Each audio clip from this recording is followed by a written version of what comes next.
कच्चे तेल की कीमतों में 8% से अधिक की बढ़ोतरी। भारतीय शेयर बाजार में 1.3% की गिरावट। अब समाचार विस्तार से। ने दोनों देशों पर हुए हमलों की कड़ी निंदा करते हुए इसे संप्रभुता और क्षेत्रीय अखंडता का उल्लंघन बताया। श्री मोदी ने कहा कि क्षेत्रीय शांति और स्थिरता की शीघ्र बहाली अत्यंत महत्वपूर्ण है। प्रधानमंत्री ने इस कठिन समय में भारतीय समुदाय का ध्यान रखने के लिए दोनों देशों का आभार व्यक्त किया। अमेरिका और इजराइल द्वारा ईरान पर हमले के बाद पश्चिम एशिया में युद्ध जैसी स्थिति और बिगड़ गई। ईरान ने खाड़ी क्षेत्र में अमेरिका के सैन्य ठिकानों को निशाना बनाया। ईरान और इजराइल अमेरिका के बीच बढ़ते मिसाइल और ड्रोन हमलों से पश्चिम एशिया में संघर्ष तेज हो गया है।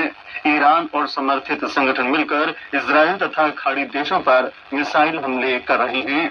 वहीं इजराइल और अमेरिका ने ईरान के कई ठिकानों पर बमबारी की। ब्रिटेन, फ्रांस और जर्मनी ने कहा है कि वे ईरान के हमलों का मुकाबला करने के लिए अमेरिका के साथ हैं। खाड़ी देशों के एक समूह ने कहा कि उन्हें ईरानी हमलों का जवाब देने का अधिकार है।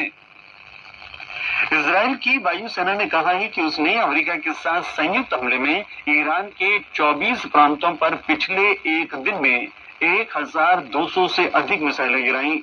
ईरान ने अब तक Bahrain, Iraq, Jordan, Kuwait, Oman, Qatar, Saudi Arabia संयुक्त अरब अमीरात यूएई सहित 9 खाड़ी देशों पर हमले किए।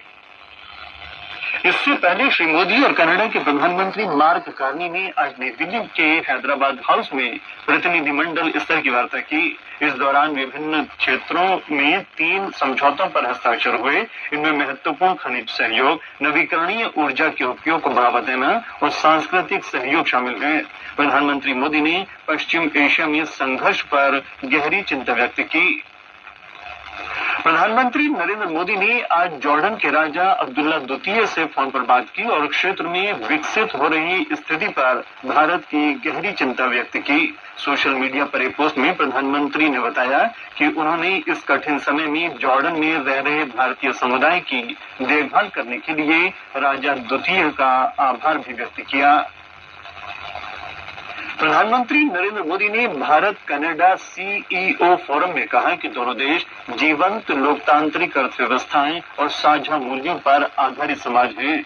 आज नई दिल्ली में आयोजित भारत कनाडा सीईओ फोरम के दौरान श्री मोदी ने कहा कि लोकतंत्र, विविधता और विकास दोनों देशों को स्वाभाविक साझेदार के रूप में आगे बढ़ने के लिए प्रेरित करते हैं।